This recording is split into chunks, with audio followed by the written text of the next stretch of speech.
Hi, ശരത്താണ്. ഈ ഒരു ചാനലിൽ പുതിയതായിട്ടൊരു പ്ലേലിസ്റ്റ് ക്രിയേറ്റ് ചെയ്യാമെന്ന് വിചാരിക്കുന്നുണ്ട്. അതായത് എൻ്റെ ഒരു ഇൻവെസ്റ്റിംഗ് രീതികളും കാര്യങ്ങളൊക്കെ മാത്രം ഷെയർ ചെയ്യാനായിട്ട്.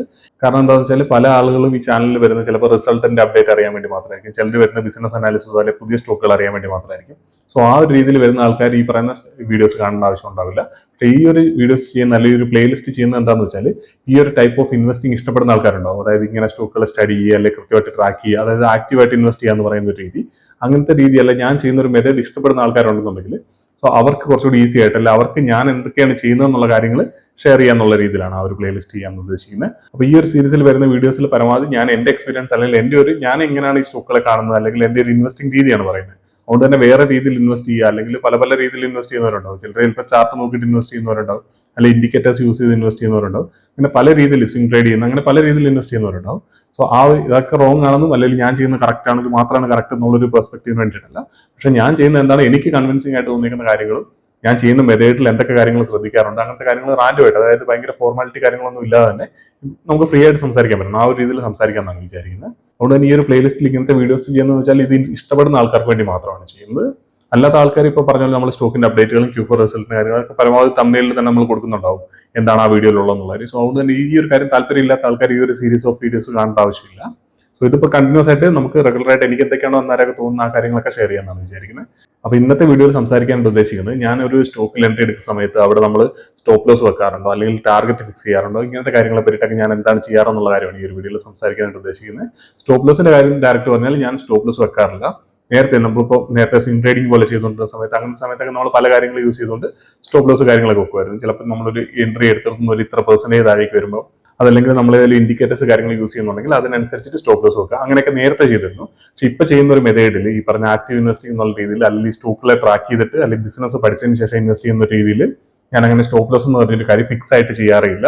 അതായത് ഏതെങ്കിലും ഇൻഡിക്കേറ്റേഴ്സ് യൂസ് ചെയ്യുമോ, അതല്ലെങ്കിൽ ഏതെങ്കിലും ഒരു ഫിക്സ്ഡ് ആയിട്ടുള്ള ഒരു ഏരിയ അല്ലെങ്കിൽ ഒരു പ്രൈസ് വെച്ചിട്ട് അവിടെ നമ്മൾ സെല് ചെയ്യണം എന്നുള്ള രീതിയിൽ നമ്മൾ എൻട്രി എടുക്കുന്നതിനും അല്ല അതിന് മുമ്പായിട്ടൊന്നും നമ്മൾ ഒരു കാര്യം ഫിക്സ് ചെയ്യാറില്ല. അതായത് എവിടെ നമ്മൾ എക്സിറ്റ് ചെയ്യണം അല്ലെങ്കിൽ എവിടെ നമ്മൾ സ്റ്റോപ്പ് ലോസ് വെക്കണം, ഈ ഒരു കാര്യങ്ങളൊന്നും ഫിക്സ് ചെയ്യാറില്ല.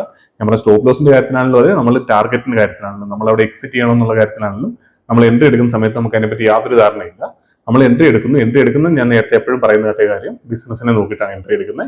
സോ ആ എൻട്രി എടുത്തതിന് ശേഷം അവിടെ സ്റ്റോക്ക് പ്രൈസിൽ ഉണ്ടാകുന്ന വോളറ്റിലിറ്റി നമ്മൾ അതെടുക്കാൻ നമ്മൾ റെഡി ആയിരിക്കണം. കാരണം മാർക്കറ്റിൽ ഉണ്ടാകുന്ന വോളറ്റിലിറ്റി നമുക്ക് അക്സെപ്റ്റ് ചെയ്യാൻ പറ്റില്ല. അതിനകത്ത് നമുക്ക് അത്രയും പ്രശ്നങ്ങൾ കാര്യങ്ങളൊക്കെ വരുന്നുണ്ടെന്നുണ്ടെങ്കിൽ നമ്മൾ ഈ ഒരു ഫീൽഡിൽ നിൽക്കുന്നതിനകത്ത് വലിയ അർത്ഥമൊന്നുമില്ല. ആ ഒരു വോളറ്റിലിറ്റി ബിസിനസ് നന്നായിരിക്കുന്നിടത്തോളം കാര്യം നമ്മൾ ആ ഒരു വോളറ്റിലിറ്റിനെ കൂടുതലായിട്ട് നമ്മൾ അതിനെ ഉള്ളിലേക്ക് എടുക്കേണ്ട ആവശ്യമില്ല. അതായത് ചാർട്ടിലേക്ക് കൂടുതലായിട്ട് കോൺസെൻട്രേഷൻ കൊടുക്കേണ്ട എന്നുള്ള കാര്യമാണ് പറയുന്നത്. സ്റ്റോക്കിൽ എൻട്രി എടുത്തതിന് ശേഷം പ്രത്യേകിച്ച് ഇൻഡിക്കേറ്റേഴ്സോ കാര്യങ്ങളോ ഒന്നും യൂസ് ചെയ്യുന്നില്ല. എൻട്രി എടുക്കുന്നു, നമ്മൾ ആ സ്റ്റോക്കിൽ ഹോൾഡ് ചെയ്യുന്നു. അതുപോലെ ആ ബിസിനസിന്റെ പെർഫോമൻസിന് എന്തെങ്കിലും പ്രശ്നങ്ങൾ കാര്യങ്ങളൊക്കെ വരുന്ന സമയത്താണ് ആ ഒരു സ്റ്റോക്കിന് എക്സിറ്റ് ചെയ്യാറ്. അതുകൊണ്ട് തന്നെ ഇപ്പോൾ ചിലപ്പോൾ ഞാൻ എൻട്രി എടുത്തതിന് ശേഷം നെക്സ്റ്റ് ഡേ വേണമെങ്കിൽ നമുക്ക് എക്സിറ്റ് ചെയ്യാൻ റെഡി ആയിരിക്കും. പക്ഷേ ഇതുവരെ ഞാൻ എൻട്രി എടുത്ത ഒരു സ്റ്റോക്കിൽ എനിക്ക് നെക്സ്റ്റ് ഡേയിൽ എക്സിറ്റ് ചെയ്യേണ്ടതായിട്ട് വന്നിട്ടില്ല. പക്ഷേ ഒരു ക്വാർട്ടറിനുള്ളിലൊക്കെ തന്നെ എക്സിറ്റ് ചെയ്യേണ്ട വന്നിട്ടുള്ള സ്റ്റോക്കുകളൊക്കെ ഉണ്ട്. സോ അങ്ങനെ ഒരു സ്റ്റോക്കിൽ നിന്ന് എക്സിറ്റ് ചെയ്യുന്നതിനായിട്ട് പ്രത്യേകിച്ച് എനിക്ക് പ്രശ്നങ്ങളും കാര്യങ്ങളൊന്നുമില്ല. അല്ലാതെ നമ്മളൊരു സ്റ്റോക്കിൽ ഇപ്പോൾ അതിനെ പഠിച്ചു, അതിന്റെ കാര്യങ്ങളൊക്കെ മനസ്സിലാക്കിയിട്ട് നമ്മൾ ഇൻവെസ്റ്റ് ചെയ്യുന്നു.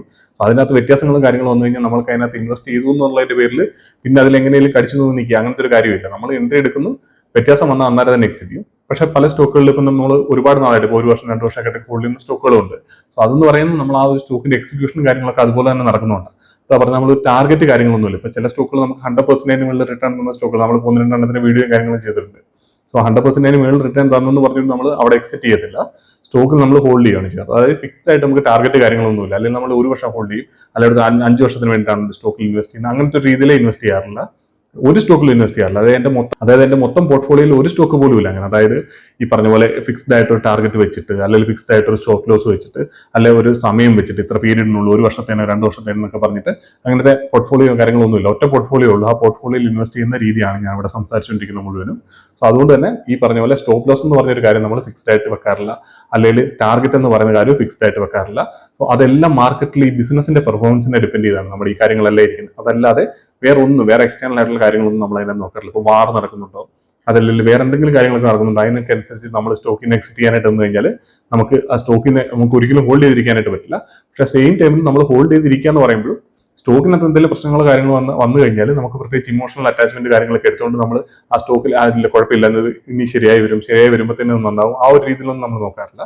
അവിടെ നമ്മൾ 1 വർഷം ഹോൾഡ് ചെയ്യുന്ന ആണെങ്കിലും 2 വർഷം ഹോൾഡ് ചെയ്യുന്ന ആണെന്നുണ്ടെങ്കിലും ബിസിനസ്സിൽ പ്രശ്നങ്ങൾ കാര്യങ്ങൾ വന്നാൽ അവിടെ ആ സ്റ്റോക്കിനോട് അറ്റാച്ച്മെന്റ് കാര്യങ്ങൾ കാണിക്കാതെ സ്റ്റോക്കിനെ കട്ട് ചെയ്യുകയാണ് ചെയ്യാറ്. അത് നമുക്ക് ആദ്യമൊക്കെ നമുക്കൊരു തോന്നലുണ്ടാവും, നമ്മൾ എങ്ങനെ അത് ഒരു വർഷം 2 വർഷം അല്ലെങ്കിൽ നമുക്ക് 100% റിട്ടേൺ തന്ന സ്റ്റോക്ക്, അങ്ങനത്തെ ഒരു സ്റ്റോക്കിൽ നമ്മൾ എങ്ങനെ കട്ട് ചെയ്യുമെന്നൊക്കെ തോന്നിയേക്കാം. പക്ഷെ നമ്മൾ 1-2 തവണ ഇത് പ്രാക്ടീസ് ചെയ്ത് കഴിയുമ്പോൾ നമ്മൾ കുറച്ച് സ്റ്റോക്കുകളിൽ നമ്മൾ ആഡ് ചെയ്യുകയോ എക്സിറ്റ് ചെയ്യുകയോ കാര്യങ്ങളൊക്കെ ചെയ്ത് കഴിയുമ്പോൾ സ്വാഭാവികമായിട്ടും നമുക്ക് ആ ഒരു രീതിയിലുള്ള കാര്യത്തോട് നമ്മൾ ആ ഒരു മെത്തേഡ് നമുക്ക് ഇഷ്ടപ്പെടുവാണ്, അല്ലെങ്കിൽ ഈ ഒരു ഇൻവെസ്റ്റിംഗ് രീതി നമുക്ക് അക്സെപ്റ്റ് ചെയ്യാൻ പറ്റുന്ന ഒരു കാര്യമാണ്, നമുക്കത് മനസ്സിലാവുന്ന ഒരു കാര്യമാണെങ്കിൽ അത് പ്രാക്ടീസിൽ തന്നെ നമുക്കത് ക്ലിയർ ആയി വരും. ബിസിനസിന്റെ പെർഫോമൻസ് മടുപ്പാവുന്ന സമയത്ത്, എല്ലാം മോശമാവുന്ന സമയത്ത് നമ്മൾ അതിന് പയ്യെ കട്ട് ചെയ്ത് തുടങ്ങും. സോ അത് ശീലമായി കഴിഞ്ഞാൽ നമുക്ക് ഈ പറഞ്ഞ ഇമോഷണൽ ആയിട്ടുള്ള അറ്റാച്ച്മെന്റ് കാര്യങ്ങളിൽ അതല്ലെങ്കിൽ ഒരു ബിസിനസിന് വേണ്ടി അതിന്റെ സപ്പോർട്ടറായിട്ട് നമ്മൾ മാറേണ്ട ആവശ്യം വരത്തില്ല. അതായത് നമ്മൾ ഒരു സ്റ്റോക്കിൽ എൻട്രി എടുത്താൽ നമുക്ക് എക്സിറ്റ് ചെയ്യേണ്ട എവിടെയാണെന്ന് അറിയില്ല. സ്റ്റോപ്പ് ലോസിന്റെ കേസിലാണെന്നുണ്ടെങ്കിലും ടാർഗറ്റിന്റെ കേസിലാണെങ്കിലും നമുക്ക് എക്സിറ്റ് ചെയ്യേണ്ട എവിടെയാണെന്നുള്ള കാര്യം നമുക്ക് യാതൊരു ധാരണയില്ല. അത് ബിസിനസിന്റെ പെർഫോമൻസ് ആണ് തീരുമാനിക്കുന്നത് എന്നുള്ള കാര്യമാണ് പറയാനുള്ളത്.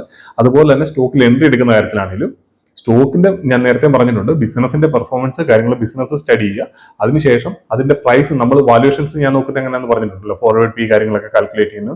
സോ ആ ഒരു വാല്യൂഷൻസിൽ എനിക്ക് ഓക്കെ ആണെന്നുണ്ടെങ്കിൽ അതിനകത്ത് ചാർട്ടിനകത്ത് നമ്മളിപ്പോൾ കംപ്ലീറ്റ് ആയിട്ട് ചാർട്ട് ഇല്ല എന്നുണ്ടെങ്കിൽ നമ്മൾ എങ്ങനെയാണോ ഒരു ബിസിനസ് ബൈ ചെയ്യുന്നത്, സോ ആ ഒരു രീതിയിൽ തന്നെയാണ് ബൈ ചെയ്യുന്നത്. അപ്പോൾ ചാർട്ട് എന്ന് പറഞ്ഞൊരു കാര്യം നമുക്ക് കാണാനായിട്ടില്ല, നമുക്ക് ബിസിനസിനെ മനസ്സിലാക്കിയാണ് ഇൻവെസ്റ്റ് ചെയ്യുന്നുണ്ടെങ്കിൽ നമ്മൾ അതിന്റെ സ്റ്റോക്ക് പ്രൈസോ കാര്യങ്ങളൊന്നും നമ്മളിങ്ങനെ ചാർട്ടിൽ നോക്കുന്നില്ല എന്നുള്ള കാര്യം വിചാരിക്കുക. സോ ആ ഒരു രീതിയിൽ തന്നെയാണ് സ്റ്റോക്കിൽ എൻട്രി എടുക്കാറ്. അതല്ലാതെ സ്റ്റോക്ക് പ്രൈസ് താഴേക്ക് വരാൻ വേണ്ടിയിട്ട് വെയിറ്റ് ചെയ്തിരിക്കുക, അല്ലെങ്കിൽ കൺസോൾട്ടേഷൻ ആവട്ടെ, അല്ലെങ്കിൽ ഈ റീട്രേസ്മെന്റ് നോക്കുക, അങ്ങനത്തെ കാര്യങ്ങളൊന്നും നോക്കിയിട്ടല്ല നമ്മൾ സ്റ്റോക്കിൽ എൻട്രി എടുക്കുന്നത്. നമുക്കത് ബിസിനസ് ഈ പറഞ്ഞ പോലെ വാല്യുവേഷൻസ് നമ്മൾ അതിന് വേണ്ടിയിട്ടാണ് വാല്യുവേഷൻസ് നോക്കുന്നത്. ആ വാല്യുവേഷൻസിൽ കംഫർട്ടബിൾ ആകുക എന്ന് പറഞ്ഞാൽ നമുക്ക് ഇപ്പൊ കൊടുക്കുന്ന പ്രൈസിൽ നമ്മൾ ഓക്കെ ആണെന്നുള്ള കാര്യമാണ്.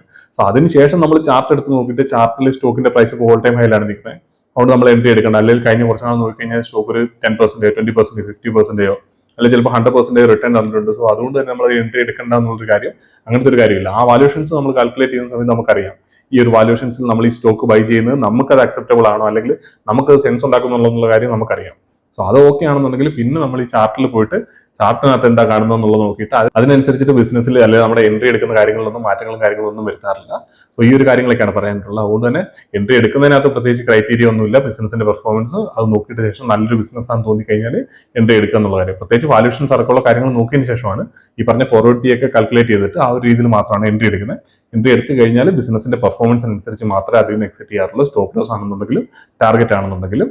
ഈ ഒരു വീഡിയോയിൽ ഈ ഒരു കാര്യങ്ങൾ മാത്രം നമുക്ക് ഷെയർ ചെയ്യാം. അടുത്തടുത്ത വീഡിയോകളിലായിട്ട് നമുക്ക് പരമാവധി ഞാൻ എന്തൊക്കെ കാര്യങ്ങളാണ് ചെയ്യുന്നത്, അല്ലെങ്കിൽ നേരത്തെ എന്തൊക്കെ മിസ്റ്റേക്കുകൾ വരുത്തിയിട്ടുണ്ട്, അങ്ങനത്തെ കാര്യങ്ങളെ പറ്റിയിട്ടൊക്കെ കൂടുതലായിട്ട് ഞാൻ ഈ ഒരു പ്ലേലിസ്റ്റിലായിട്ട് നമുക്ക് ഷെയർ ചെയ്യാം. നമുക്ക് എന്തായാലും അടുത്തൊരു വീഡിയോയിൽ കാണാം.